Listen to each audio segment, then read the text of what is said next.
everybody, Bellafato here with JD Rashi on the Auburn Doubledays pregame show, brought to you by Hugo Community College. I just lost mine, but JD's still rocking it, and you might be asking why we're wearing tinfoil hats. And JD, why don't you tell the fans? Well, it's Storm Area 51 night, of course, the massive Facebook event that has almost 2 million people going to Storm Area 51 out west. We're going to honor that little Facebook event here tonight. Tinfoil hats for everybody that steps into the doors, and if you are wearing and painted in green, you get a free general admission ticket. There's a lot of reasons to be coming out and putting on the tinfoil hat, but it's a little bit warm right now, so I'm going to take mine off for the rest of pregame. All right, now let's talk baseball. Coming back from the road series against Williamsport, 1-2 on the road, and this team is last in the division, so not the strongest games for the Doubledays.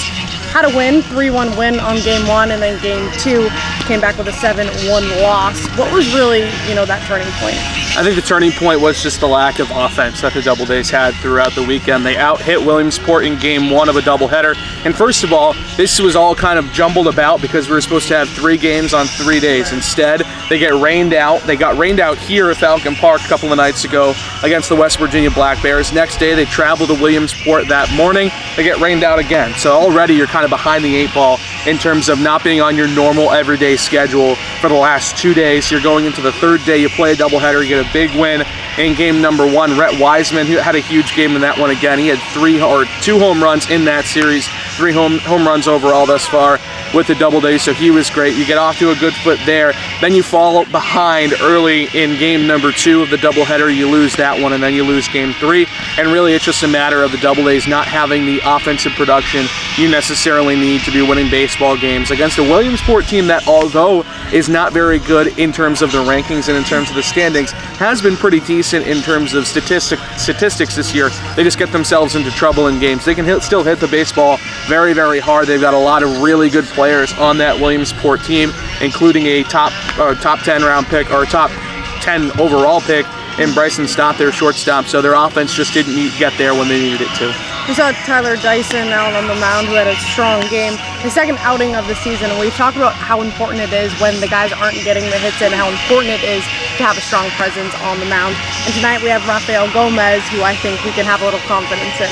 Yeah, especially coming off his last start. It was by far his best start of the season a couple of nights ago against West Virginia. He put together 5 one-run innings, and it was an unearned run. He was the tough luck loser, and that was the night where I said, listen, this is the reason the win-loss statistic does not matter. He was absolutely fantastic. He had all 3 pitches working. He had the curveball, the changeup, and the fastball working. When he can command all 3 of those, he can be special. That's why he's at this level right now, even though he is still pretty young. He can command those 3 pitches moving forward. He can command those 3 pitches tonight. The Doubledays should be in a good deal of business. Let's hope the offense makes a little noise tonight. Let's go to the starting lineup. We have Dunn, who had a pretty good week, right? Had a few hits there.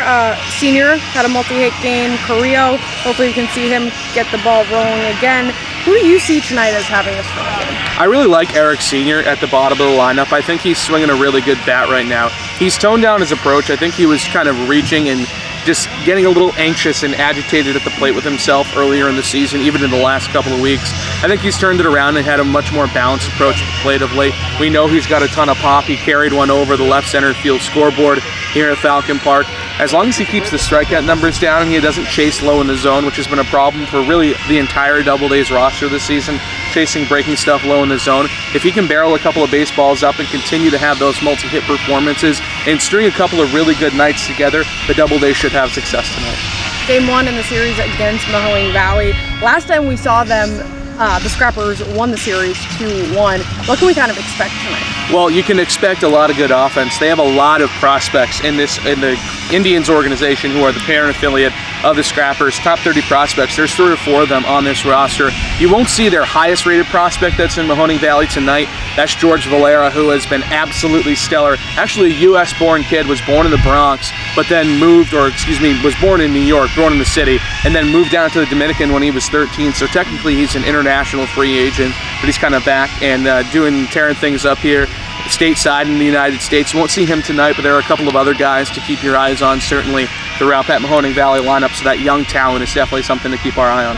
All right, game 1 of the series starts tonight. First pitch set for 7 p.m. This is your Auburn Doubledays pregame show, brought to you by Hugo Community College.